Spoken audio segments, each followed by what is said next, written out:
Halo guys, balik lagi bersama gue Ogi dalam channel Krayon. Sekarang episodenya tentang kokologi. Dan judul kokologinya ini, Di Bawah Langit Biru. Tentang apa nih? Yuk kita lihat aja ya. Seperti biasa ya, ada tipsnya untuk bermain kokologi ini. Ya dari episode ke episode pasti udah saya tulis sih. Kalau mau lihat penjelasan panjang lebarnya ada yang di kokologi nomor 1 tuh ya. Di episode itu jelas sampai sejarahnya ya, kenapa kokologi, terus dasar kerjanya gimana, sampai kenapa saya pakai di channel saya ini. Nah sekarang tesnya adalah ini, Di Bawah Langit Biru. Nah bayangin ya, di sebuah musim panas gitu, cerah banget pokoknya ya. Kalau di Indonesia ya musim kemarau lah gitu ya. Terus kalian melihat ke atas gitu ya, melihat birunya langit biru banget, terus banyak awan di situ. Poinnya sih bagus banget ya, langit dan awannya tuh menyentuh hati lah atau apalah. Ya bikin dramatis dikit gitu ya. Pokoknya lo terpesona ya. Wah gila nih, keren banget nih langitnya gitu. Nah setelah kita lihat ke atas, nah sekarang saatnya kita melihat ke bawah. Nah di bawah langit biru ini beserta awannya, kira-kira pemandangan apa yang menurut teman-teman paling cocok gitu ya. Jadi pas kita lihat ke bawah, nah di bawah tuh apa gitu, pemandangannya tuh seperti apa. Ada pilihannya nih guys ya. Yang pertama adalah ini, dataran penuh salju putih. Ya kita nggak ada musim salju sih ya, tapi kan teman-teman bisa lihat di film-film atau di drakor atau dimanapun lah, kebayang lah ya musim salju seperti apa. Nah pilihan nomor 1 itu. Terus yang kedua lautan biru ya, di bawahnya lautan biru. Terus yang ketiga gunung yang hijau. Dan yang keempat adalah ini, padang yang penuh dengan bunga berwarna kuning. Jadi teman-teman abis lihat ke atas cerah banget, ada awan bagus, terus pas ngeliat ke bawah, nah pilih kira-kira pemandangan apa yang menurut teman-teman paling cocok buat diri teman-teman. Oke, kalau sudah kita kunci jawabannya. Dan kita lihat penjelasan mengenai tes kokologi di bawah langit biru ini. Nah sebetulnya ini mencerminkan ya potensi kemampuan diri di saat pikiran tenang. Jadi kalau teman-teman kalem gitu ya, nggak under pressure gitu, lagi kondisi nyaman gitu ya, lagi senang ya, kayak ngeliat awan gitu posisinya. Nah terus di bawah itu pemandangannya mencerminkan potensi yang mungkin sudah atau belum teman-teman sadari sejauh ini gitu ya. Jadi kalau yang tadi jawaban pertama yang dipilih ya, yang salju putih, itu biasanya orangnya lebih sensitif, gampang ngerti situasi ya karena sensitivitasnya, terus bisa mengurai masalah-masalah yang rumit satu demi satu, bisa sistematis.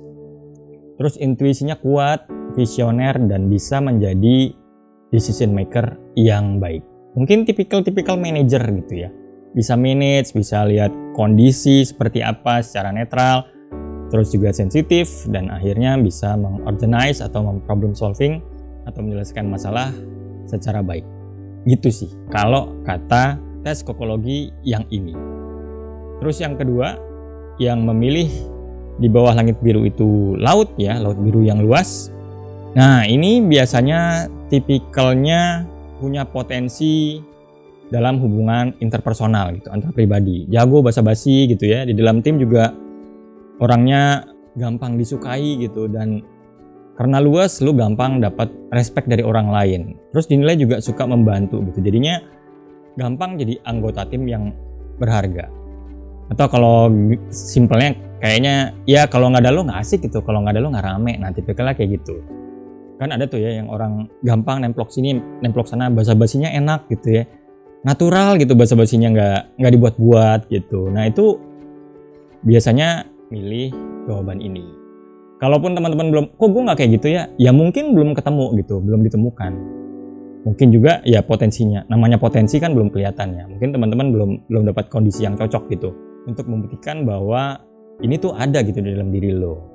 Tuh ya. Terus yang ketiga, yang menjawab di bawah langit biru itu ada gunung yang hijau. Ini biasanya potensinya mudah berkomunikasi secara ekspresif dan mudah menyatakan apa yang dirasakan. Biasanya kalau tampil di depan tuh nggak malu-malu lah, mau ekspresif kayak apa ya. mau ngungkapin perasaan apa di depan orang itu gampang banget. Kan ada kan orang yang nahan-nahan gitu, Gus sebetulnya gini nih, tapi ditahan gitu, dipendem. Tapi kalau tipikal yang ini enggak. Jadi akhirnya orang-orang gampang kebawa gitu dengan perasaan kita. Lo cerita sedih, orang lain gampang ikut sedih. Lo cerita seneng, orang lain gampang ikut seneng.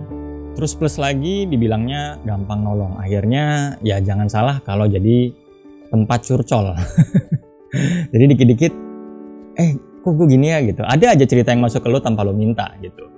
Karena aura komunikasinya tuh kebuka gitu ya. Jadi gampang nimbal balik dalam ngobrol tuh bawaannya gampang gitu. Lancar aja, ngalir aja.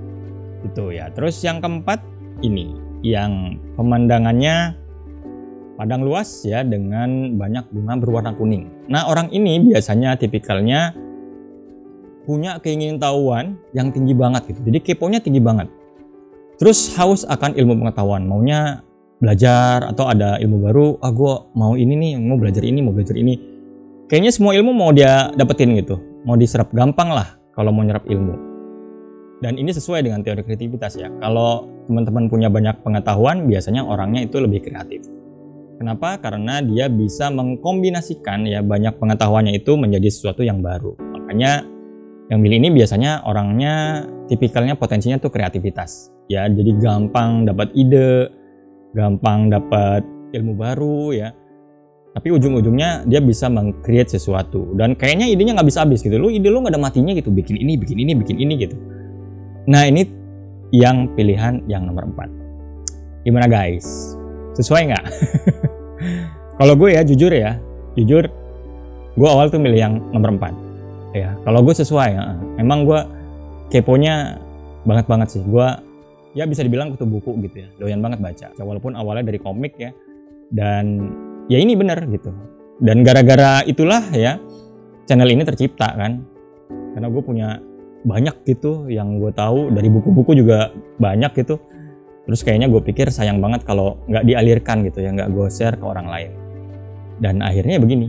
Kalau buat gue pribadi sih kena. Buat gue, nggak tahu kalau teman-teman yang lain apakah sesuai apa enggak ya. Ya monggo direnungi sendiri. Kan buat fun introspection gitu ya, bukan buat decision yang besar. Kita bawa fun aja. Tapi buat gue pribadi sih banyak yang kena ya kalau ke gue, makanya gue share di channel gue ini. Oke guys, itu aja untuk video kali ini. Semoga bisa bermanfaat. Sampai ketemu di episode selanjutnya. Terima kasih. Wassalamualaikum. Bye.